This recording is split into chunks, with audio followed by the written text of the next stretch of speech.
இன்றே டவுன்லோட் செய்து உங்கள் ஃபேவரட் ஷோக்களை என்ஜாய் பண்ணுங்க. துளசி, என்னம்மா ஜாதகம்லாம் பாத்தீங்களா? என்ன சொன்னாங்க? நல்ல விஷயம் தானே சொன்னாங்க. சிவாவுக்கு மட்டும்தாம்மா ஜாதகம் இருந்துச்சு. ஜனனிக்கு ஜாதகம் இல்ல. சிவா ஜாதகத்தை மட்டும்தான் பார்த்தோம். அப்படியா? என்ன சொன்னாங்க? நல்ல விஷயம் தானே சொன்னாங்க. ஐயா வேற ரொம்ப சந்தோஷமா இருந்தாரு. அப்ப கண்டிப்பா நல்ல செய்திதான்.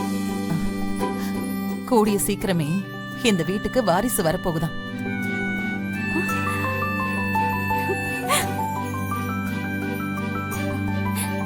சாப்பிடுங்க, சாப்பிடுங்க.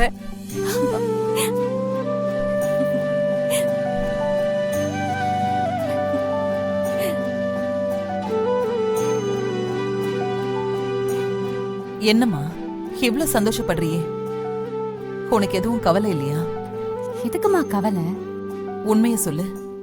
உனக்கு கவலை இருக்கா இல்லையா? ஏன் கவலை? நான் இதுக்காக கவலைப்படணும்? சந்தோஷமான விஷயம் சொல்லிருக்கீங்க. நான் இதுக்குமா கவலைப்படணும்?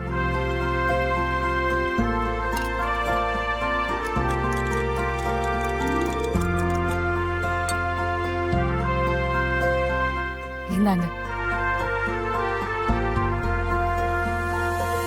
சிவா கூட வாழணும்னு உனக்கு எவ்வளவு ஆசை இருந்துச்சு. எவ்வளவு அவனை காதலிச்ச. சிவாவுக்காக நீ என்னெல்லாம் பண்ண. இப்ப எல்லாமே மாறி போச்சு. உன் மனசுல கைய வச்சு சொல்லு. உனக்கு கவலையே இல்லையா?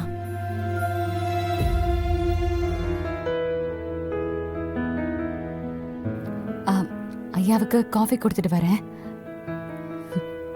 நில்லு, சொல்லிட்டு போ. உனக்கு கவலை இல்லையா? நான் பொய் சொல்ல மாட்டேமா. எனக்கு பொய் சொல்லவே பிடிக்காது. ஆனா உண்மையை சொல்ல இப்ப பிடிக்கல. நீ சொல்லிட்டு தான் போகணும். உனக்கு கவலை இருக்கா இல்லையா? கவலை இருந்தது. கவலை இல்லைன்னு நான் சொன்னா அது பொய் ஆயிடுமா? ஆனா பிராக்டிக்கல்னு ஒண்ணு இருக்கே. சிவாவும் ஜனனியும் வாழணும் தான் விதி. அந்த விதிப்படிதானே நடக்குது. எல்லாத்துக்கும் மேல நமக்கு பிடிச்சவங்க நல்லா இருந்தாங்கன்னா அந்த சந்தோஷமே நமக்கு போதும். சிவாவுக்கு குழந்தை பிறந்து இந்த குடும்பம் சந்தோஷமா இருந்தா அதுவே எனக்கு பெரிய சந்தோஷமா. ஆனா இது பொய் இல்ல, உண்மை. துளசி, உனக்கு ஏன் இப்படி விதின்னு எனக்கு புரியலம்மா. உன்ன மாதிரி ஒரு நல்ல பொண்ணுக்கு இந்த மாதிரி சோதனை வந்திருக்க கூடாது. அம்மா, கோயிலுக்கு போயிட்டு வந்திருக்கீங்க, நல்ல செய்தி சொல்லிருக்கீங்க. கண்ணெல்லாம் கலங்க கூடாது.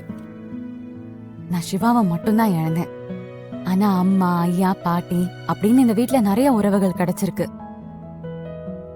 இந்த சந்தோஷமே இந்த ஜென்மத்துல போதும். நான் சந்தோஷமா தான் இருக்கேன். இதுவும் உண்மைதான்.